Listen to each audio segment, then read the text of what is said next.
حضرت ابراہیم سے روایت ہے کہ میں گلی میں اپنے والد محترم پر قرآن مجید کی قراءت کر رہا تھا۔ جب میں نے سجدے کی آیت پڑھی تو آپ نے وہیں سجدہ کر دیا۔ میں نے کہا، ابا جان، آپ راستے میں سجدہ کر رہے ہیں؟ فرمانے لگے، میں نے حضرت ابو ذر رضی اللہ عنہ سے سنا، وہ فرماتے تھے میں نے رسول اللہ صلی اللہ علیہ وسلم سے پوچھا، کون سی مسجد سب سے پہلے بنائی گئی؟ آپ صلی اللہ علیہ وسلم نے فرمایا، مسجد حرام یعنی بیت اللہ۔ میں نے کہا، پھر کون سی؟ آپ نے فرمایا، مسجد اقصیٰ یعنی کہ بیت المقدس۔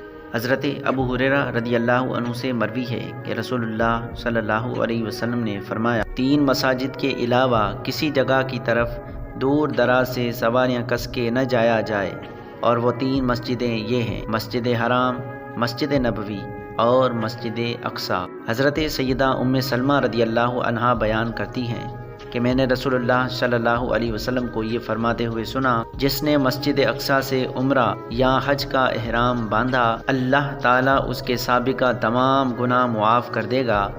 یہ حدیث سن کر ام حکیم بیت المقدس کی طرف روانہ ہو گئی اور وہاں سے عمرے کا احرام باندھ کر آئیں۔